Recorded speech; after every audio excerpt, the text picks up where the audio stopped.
Hello friends, आज हम आपको दो चर वाले रैखिक समीकरणों को विलोपन विधि से हल करना बताएंगे। तो चलिए आज की क्लास को शुरू करते हैं।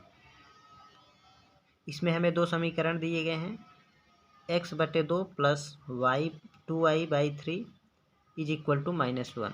दूसरा समीकरण है x माइनस y/3 बराबर 3। इसको हमें हल करके विलोपन विधि से x और y का मान ज्ञात करना है। सबसे पहले हम समीकरण नंबर 1 को लेंगे और इसे सरल कर लेंगे, क्योंकि ये भिन्न के रूप में दिया गया है। इसे हम सरल करेंगे। सरल कैसे करेंगे? नीचे एलसीएम ले लेते हैं, तो नीचे आ जाएगा हमारा 6 और ऊपर हो जाएगा 3x प्लस इस 2 का यहाँ पे गुणा हो जाएगा, तो ये हो जाएगा 4y बराबर -1।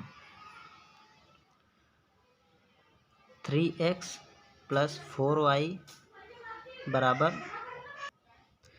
इस 6 को जब इधर लेके आएंगे तो इसके साथ गुणा में हो जाएगा तो -6। इसे नाम दे देते हैं हम समीकरण नंबर 1।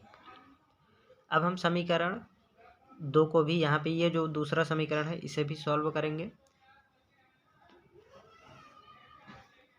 x माइनस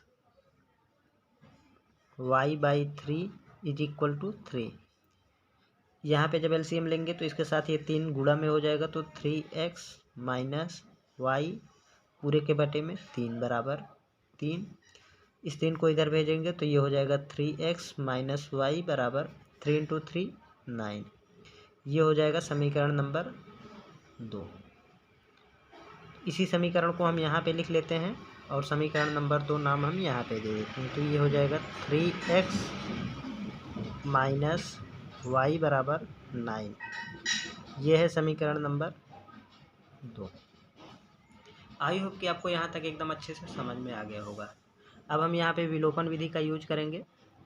विलोपन विधि में हमें क्या करना होता है कि ये जो x का गुणांक, जैसे समीकरण नंबर 1 में x का गुणांक 3 है, समीकरण नंबर 2 में भी x का गुणांक 3 होना चाहिए। अर्थात x का गुणांक दोनों समीकरणों में बराबर होगा, तब हम x को विलुप्त कर पाएंगे। अगर हम y को विलुप्त करना चाहें तो y का गुणांक दोनों समीकरणों में बराबर होना चाहिए। जैसे यहाँ पे 4 है, तो यहाँ भी अगर 4 होता तो हम y को विलुप्त कर पाते। दोनों समीकरणों में y का गुणांक समान नहीं है, इसलिए हम y को नहीं विलुप्त कर पाएंगे। x का गुणांक समान है तो हम आसानी से x को विलुप्त कर पाएंगे। अब विलुप्त करने के लिए हमें क्या करना होता है? जैसे यहाँ पे ये ऊपर वाला 3x प्लस का है और यहाँ भी प्लस का है। अगर दोनों समान चिन्ह के हैं तो हम घटा देंगे। तो हम यहाँ पे लिखेंगे समीकरण 1 व समीकरण 2 को घटाने पर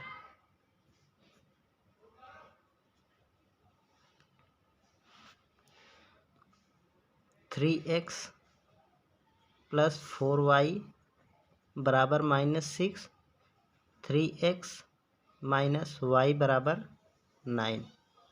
हमें घटाना है। घटाने के लिए हमें क्या करना होता है? नीचे वाले चिन्ह को बदल देते हैं।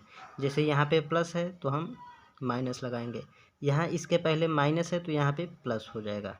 यहाँ ये 9 माइनस प्लस का है तो इसके नीचे माइनस का चिन्ह लग जाएगा। परस्पर चिन्हों को बदल दिया जाता है नीचे वाले को। अब ये वाला प्लस का और ये वाला माइनस का तो कैंसिल आउट होके 0 हो जाएगा। इसे हमने कैंसिल आउट कर दिया है। अब ये 4y प्लस का और ये 4y माइनस का, इस चिन्ह को हम नहीं देखेंगे, सिर्फ हमें नीचे वाले चिन्ह को देखना है। ये प्लस का है और ये प्लस का, तो दोनों जुड़ जाएंगे। 4y यहाँ पे और 1y यहाँ पे, तो ये हो जाएगा 5y बराबर ये माइनस का और ये माइनस का, तो ये माइनस माइनस जुड़ जाएगा आपस में माइनस चिन्ह के साथ, तो ये हो जाएगा 15। यहाँ से हम y का मान निकालेंगे। y का मान निकालने के लिए हमें y को अकेले बनाना होगा, तो y को इधर रखेंगे, बाकी सबको हम इस साइड भेज देंगे। -15/5, तो y बराबर ये 5 से जब भाग देंगे 15 में तो 3 बार जाएगा, माइनस चिन्ह है तो इसलिए माइनस का 3। ये हमारा y का मान आ गया है। अब हमें x का मान निकालना है। x का मान निकालने के लिए हम इस y बराबर -3 को समीकरण 1 या 2 किसी में भी रखेंगे तो हमारा x का मान मिल जाएगा। आइए अब हम इस y बराबर -3 को समीकरण नंबर 2 में रखते हैं। हम लिखेंगे समीकरण 2 से, समीकरण 2 क्या है, 3x माइनस वाई बराबर 9। 3x माइनस वाई के स्थान पर -3 है तो यहाँ पे -3 बराबर 9।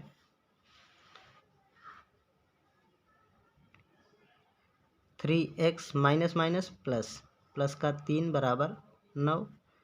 3x बराबर, इस 3 को हम इस साइड भेजेंगे तो यहाँ पे हो जाएगा 9 माइनस 3। 3x बराबर हो जाएगा 9 में से जब 3 जाएगा तो 6 बचेगा। हमें x का मान निकालने के लिए इस 3 को इस साइड भेजना है तो x बराबर 6/3। 6 में जब 3 से भाग देंगे तो 2 बार जाएगा, x बराबर आ गया है हमारा 2। अब हम लिखेंगे अतः x बराबर 2 व y बराबर आया है हमारा 3।